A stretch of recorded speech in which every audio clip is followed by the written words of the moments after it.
sibuk semua. Barangkali persiapan untuk hidup selamanya.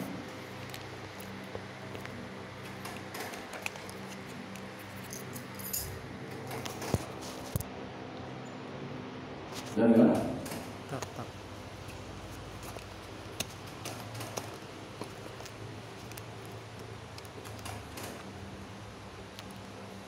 Ya, Jo. Bismillahirrahmanirrahim. Assalamualaikum warahmatullahi wabarakatuh.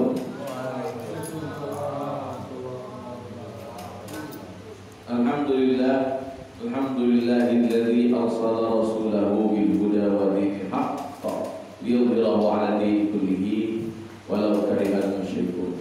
Asyhadu an la ilaha illallah wa asyhadu anna Muhammadar Rasulullah. Ibadallah, usikum wa iyaya bitaqwallahi faqad fazal muttaqun. Allahumma shalli ala Muhammad wa ala ali Muhammad wa ala alihi wa ashabihi ajma'in. Wa ba'd. Allahumma inni as'aluka ilman nafi'an wa rizqan thayyiban wa 'amalan mutaqabbala. Ya Allah, sungguhnya hamba memohon kepada Engkau ilmu yang bermanfaat, rezeki yang baik dan amal yang diterima. Amin ya rabbal alamin. Alhamdulillah, di awal kata tadi kita telah sampaikan, kita bersyukur kepada Allah. Kesyukuran yang betul-betul kita nyatakan dari lubuk hati yang paling dalam. Kenapa? Karena alhamdulillah Allah masih memantaskan kita, bayangkan, kita dipantaskan oleh Allah untuk hadir memadati rumahnya yang mulia ini, yakni salah satu rumahnya adalah Mushola Asy-Syakur, Baitullah ini. Alhamdulillah, sekali lagi kita bersyukur kepada Allah yang telah memantaskan kita. Karena ada yang kalau tidak dipantaskan berarti ada yang tidak pantas berdiam di mushola ini. Ya, karena apapun alasannya, yang penting kalau tidak datang ke sini, ya berarti belum Allah pantaskan, begitu kan? Nah, kita alhamdulillah dengan izin Allah, berarti Allah masih berkenan menyatakan bahwa oh ini Pak Muryadi pantas datang ke sini, Pak Wahid, Iwan pantas datang ke sini. Ya, sore, Wancung pantas, sama Ibu ya, Eko pantas, Eko, lagi siapa lagi? Ya, banyak itu. Ibu-ibu, ibu satu ya, itu pantas berarti. Ya, alhamdulillah, berarti inilah penghuni surganya Allah. Inilah orang-orangnya yang bersenang-senang nanti di taman-taman surga yang sesungguhnya. Inilah orang-orang yang insya Allah akan berkumpul di hadapan Allah dan menatap wajahnya yang mulia, yang maha mulia. Ya, ini sudah dijelaskan berulang-ulang bahwa menatap wajah Allah ini adalah puncak kenikmatan. Jadi nikmat itu ada dua. Yang pertama di kala iftar atau berbuka, saum, buka puasa. Nah, nikmat yang kedua adalah ketika menatap wajah Allah. Nikmat surga iya nikmat. Jannatul Na'im, Jannatul Firdaus, semua nikmat. Semuanya, Jannatul Adn, semuanya nikmat. Tapi ternyata puncak kenikmatan dari itu semua, klimaksnya, endingnya adalah menatap wajah Allah Subhanahu wa taala. Terbius. Ya, terbius kita itu. Salah satu cirinya bahwa kita akan menatap wajah Allah di antaranya adalah ketika nanti sakaratul maut. Sakaratul maut itu kan sakit. Diibaratkan ada yang menurut dalil ada yang 80 tusukan pedang, ada yang sampai 200 tusukan pedang.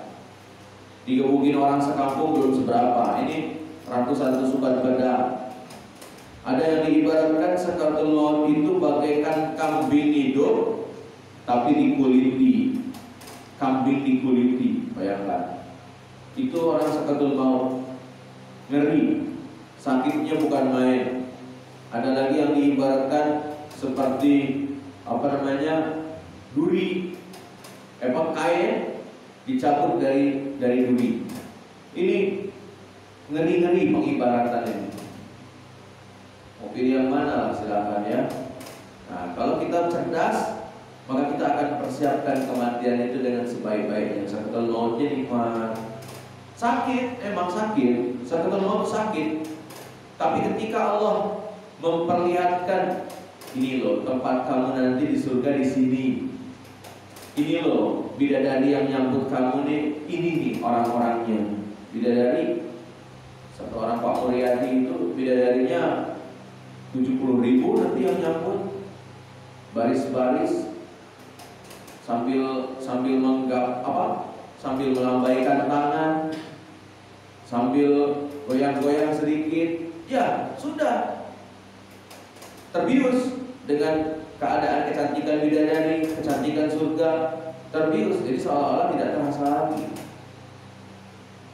Nah, makanya orang-orang yang mati syahid itu pengen balik lagi ke dunia itu kenapa? Karena nikmat mati syahid. Bahkan ada orang yang menurut dalil ya, keterangan Nabi Muhammad SAW, pingin balik lagi ke dunia ketika melihat hasil pahala dari ujian yang dia dapat. Dia pengen apa? Ya Allah, kalau boleh ya Allah, kembalikan lagi saya ke dunia dan kulit saya ini tolong diiris-iris setipis-tipisnya ya Allah, sehingga tubuh ini terpotong-potong sekecil-kecilnya ya Allah. Pokoknya bikin saya sesusah-susahnya ya Allah. Itu.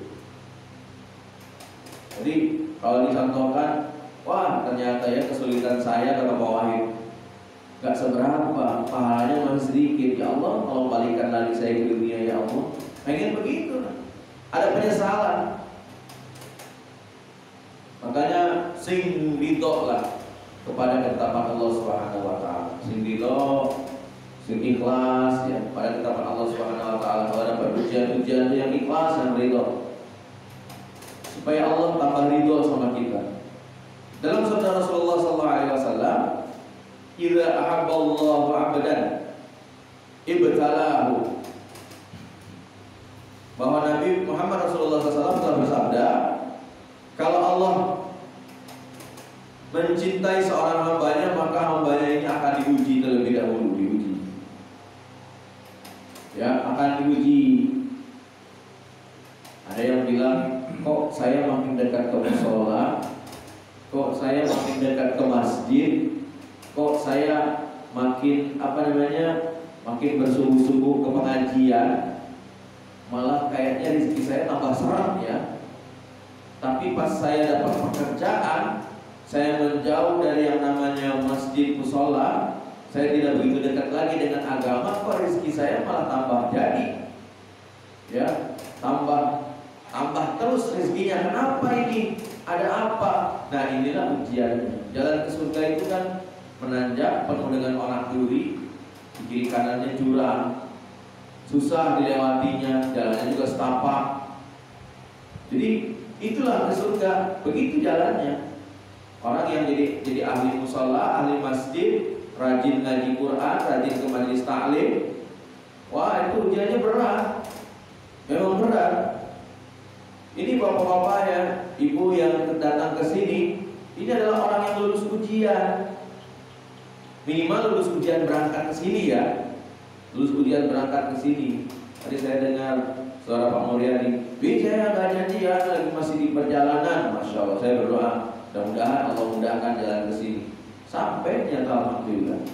Ya, dengan izin Allah berkah. Makanya insya Allah kita akan berusaha untuk menjalankan.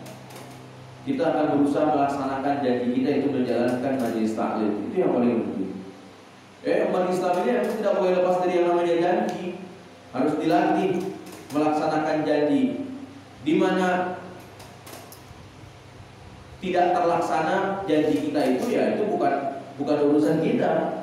Urusan kita adalah berusaha untuk menjalankan janji. Perintah Allah, kita ini punya janji ya. Perintah Allah, Bapak sekalian. A'udzubillahi minasyaitonir rajim. Bismillahirrahmanirrahim. Ya ayyuhalladzina amanu aufu bil 'uqud. Wahai orang-orang yang beriman,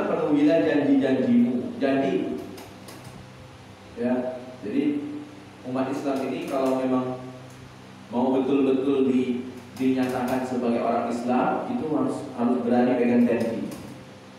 Kita punya janji terus kepada Allah. Apalagi janji kita di antaranya asyhadu an la ilaha illallah wa asyhadu anna Muhammadar Rasulullah. Itu janji. Ya, itu janji. Terus apalagi janji kita? Iyyaka na'budu wa iyyaka nasta'in. Itu janji. Jangan lupa itu janji. Nah, implementasinya majelis taklim ini, penerapan janji ini majelis taklim ini, mampu gak kita melaksanakan, mampu atau tidak ini? Nah ini dia. Jawabannya kita yang lakukan ini. Apalagi janji kita di alam ruh, alastu bi rabbikum qalu bala syahidna. Allah bertanya di alam ruh, apakah kamu mengakui bahwa aku adalah Tuhanmu? Maka kita menjawab, qalu bala syahidna. Betul ya Allah, kami menjadi saksi, Engkau Tuhan kami. Betul ya Allah. Ingat tidak Bu? Janji itu di alam ruh. Allah nanya ke kita, ingat tidak Pak? Nah, tidak ingat pasti. Sama, tidak ada yang ingat. Sengaja. Kalau pada ingat, iman semua. Kalau pada ingat, pasti ke majelis taklim semua, biarpun sambil merangkak-rangkak, biarpun sambil ngesor, tetap ke majelis taklim. Kalau ingat, cuman sengaja Allah lupakan itu supaya menjadi ujian bagi keimanan kita. Ya, jadi ujian sengaja. Sebagaimana Nabi Muhammad Rasulullah Sallallahu Alaihi Wasallam dipuji oleh Allah, padahal beliau pernah ketemu Allah waktu peristiwa Isra dan Mi'raj, ketemu dengan Allah. Tapi diuji Nabi kita itu pas turun ke dunia dilupakan lagi wajah Allah. Ya, masih iman tidak kepada Allah, padahal pernah bertemu tapi lupa. Nah, begitupun kita juga. Dengan janji itu kita mau ingat gak, mau iman tidak dengan janji itu? Karena kita dilupakan oleh Allah dengan janji itu. Kalau kita mau iman, insya Allah itu berkah. Makanya iman harus jalan duluan, baru ilmu. Ya, karena di dalam iman itu ada adab, ada akhlak, baik kepada Allah, kepada manusia, kepada alam yang lain. Baru ilmu ke depan. Nah, di majelis taklim ini kita berusaha untuk nambah-nambah keilmuan kita, walaupun sedikit-sedikit tambah ilmu kita. Apalagi janji kita dalam sholat, selain yang tadi, selain iyyaka na'budu, selain asyhadu an la ilaha illallah, ada lagi dalam sholat, inna sholati wa nusuki wa mahyaya wa mamati lillahi rabbil alamin. Artinya sesungguhnya inna sholati, sesungguhnya salatku, wa nusuki, dan ibadahku, wa mahyaya, dan hidupku, wa mati lillahi rabbil alamin, dan matiku hanya bagi Allah Tuhan semesta alam.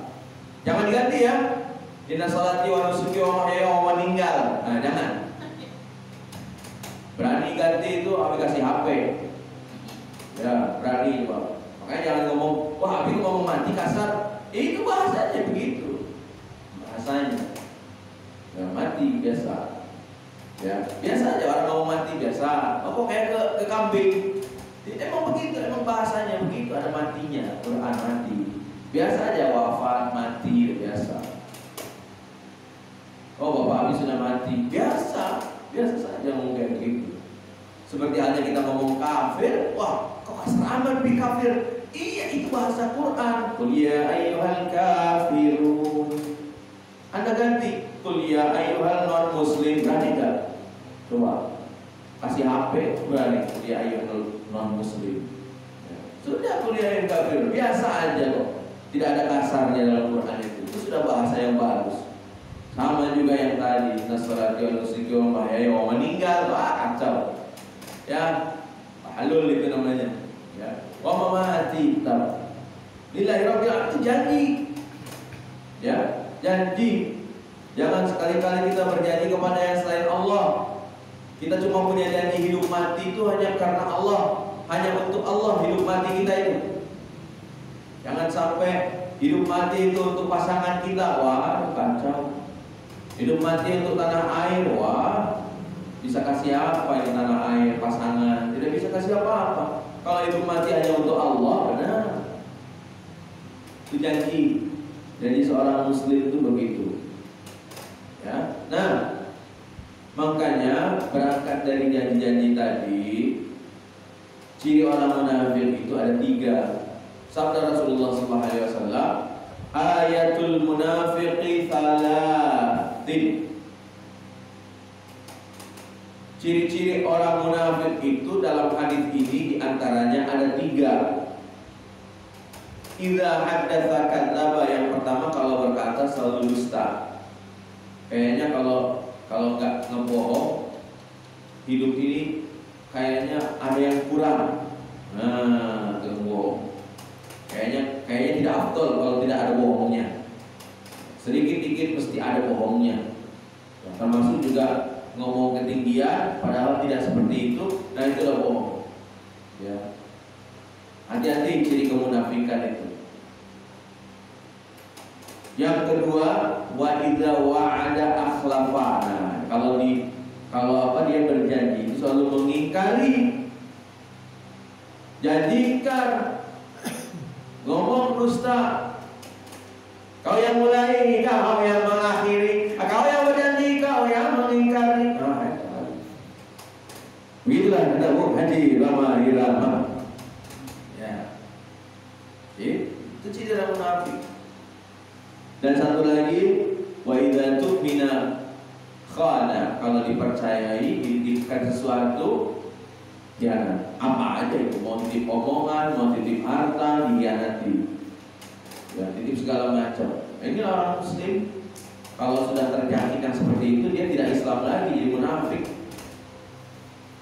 Hati-hati dengan yang seperti itu, supaya kita ini terhindar dari munafik. Dalam ayat Al-Quran dikatakan innal munafiqina fi darkil asfali minan nar.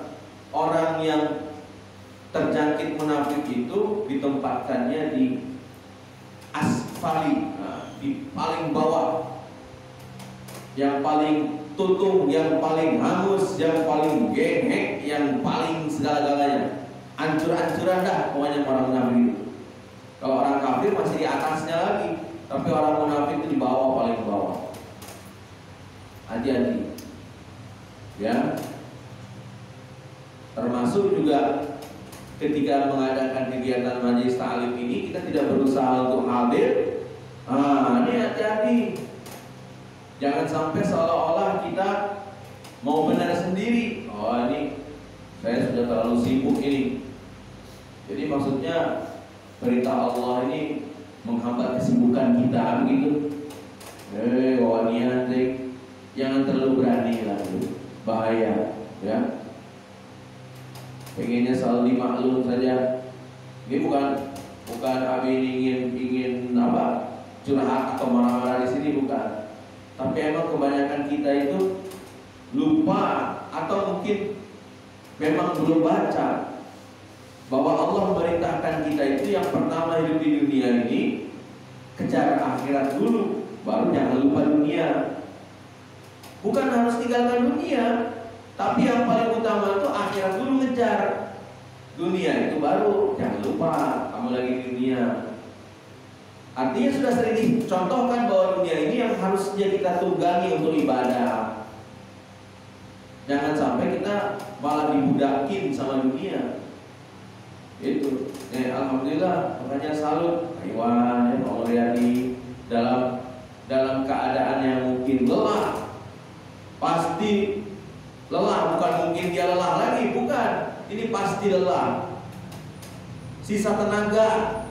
Ya Pak ya, sisa tenaga pasti sisa tenaga, dan berusaha sekuat-kuatnya biar bagaimana caranya pulang ini harus dapat ke musola asyakur. Wah, berusaha sekuat-kuatnya. Maka orang yang seperti ini, yang berusaha untuk menjalankan kepentingan akhirat, ini kan thalabul ilmi kepentingan akhirat, ya wajib ya. Maka sahhalallahu lahu tariqan ilal jannah. akan dipermudah jalannya menuju surga. Kan jalan ke surga itu susah, ya Pak ya. Ke surga itu susah, nggak sembarangan. Maka orang yang bersusah payah untuk menuju surga ini diantaranya dengan thalabul ilmi, Allah akan mudahkan jalannya ke surga pasti. Tinggal kita pilih dunia apa surga. Kalau kita pilih surga, pilih akhirat, mau baik di akhirat, dunia akan melayani. Gak percaya, dunia itu bakal melayani. Tapi kalau kita pilihnya dunia, akhirat belum tentu dapat loh. Bahkan mungkin tidak dapat akhirat ini. Baik, nggak takut gitu, tidak ngeri gitu kalau akhirat kita ini susah, sengsara. Biarlah di dunia ini kita berusaha payah, tapi asal jangan di akhirat. Ya itu tekad kita lah. Buktikan kita ini pulang kerja berusaha payah, sekuat tenaga. Gimana caranya saya biar bisa taklim, biar ikut majelis. Ini dicatat oleh Allah. Dan insya Allah kami bersaksi, Wallahi walladzi nafsi biyadi, kami bersaksi bahwa orang-orang yang mengutamakan akhirat ini, insya Allah sebentar lagi akan mendapatkan kesuksesan yang berikutnya. Saya bersaksi di depan mihrab ini, dalam mushola ini, saya bersaksi orang-orang yang insya Allah dia mengedepankan akhirat, maka sebentar lagi lah apa yang dibutuhkan saat ini. Bapak, Ibu semua punya cita-cita ya, pasti Allah akan ijabah, Allah pasti kasih. Saya juga punya cita-cita. Di antaranya sekarang ini mohon doa, istri saya kan dalam keadaan masih pemulihan sekarang ini ya. Tapi tengah ikut prosesi pendaftaran tes P3K. Nah, mohon doa semoga Allah perkenankan, Allah sukseskan ini. Itu yang paling penting. Dan saya juga punya cita-cita lagi, semoga dakwah yang saya jalankan pun sukses. Nah, insya Allah kalau kita istiqomah di jalan Allah, mesti Allah perkenankan. Apa yang terbaik pasti akan terjadi. Ya, maka jangan setengah-setengah dalam mengabdikan diri kepada Allah.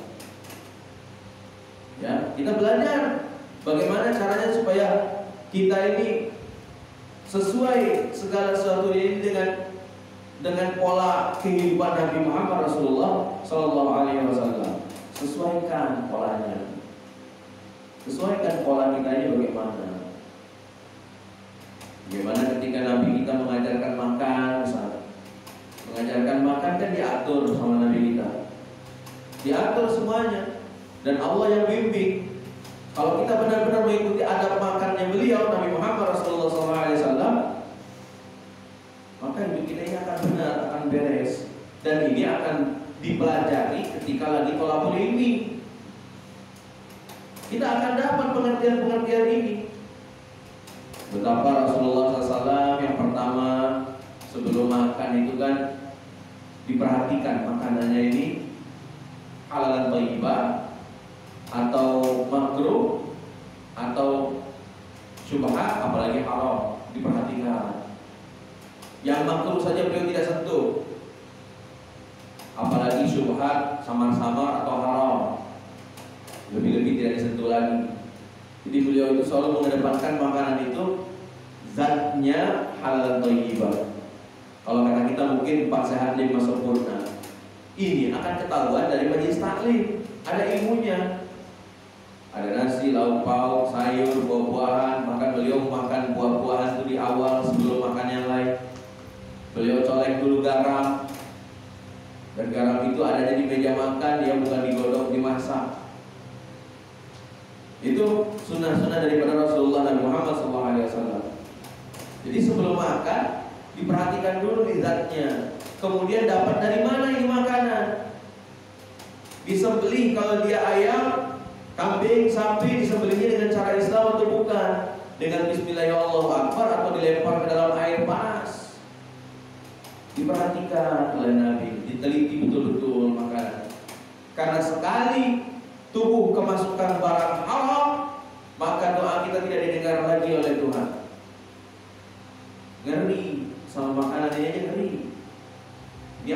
adab makan. Dan seolah seperti sepele, tapi kita harus mengkajinya.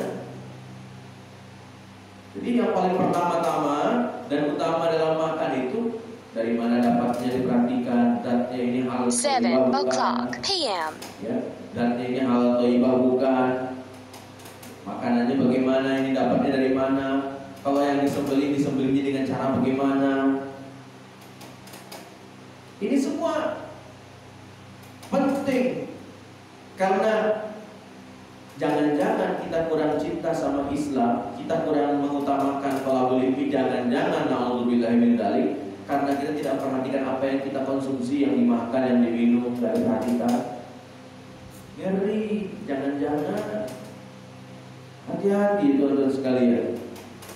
Aduh, saya ini kayaknya iman saya lagi lemah. Capek, nantilah saya lagi lemah banget ini buat majelis taklim, enggak deh, nanti aja lah. Teliti, jangan-jangan ada sesuatu yang kita makan tapi tidak jelas asal usulnya. Mungkin dia zatnya halal thayyibah tapi dapatnya dari mana? Nah, itu. Mungkin dia daging ayam halal dagingnya tapi tidak thayyib, jangan-jangan disembelihnya itu dengan cara yang tidak islami. Ngeri, hati-hati. Itu yang pertama, adab makan yang pertama itu. Nah, yang kedua, sebagaimana biasa, ya kan, biasalah cuci tangan kayak begitu ya. Itu penting itu. Terus jangan lupa juga baca basmalah. Dalam sebuah hadis itu pernah Nabi Muhammad Rasulullah SAW berkumpul dengan salah seorang istrinya dan anaknya yang bernama Ummu Salamah. Punya anak namanya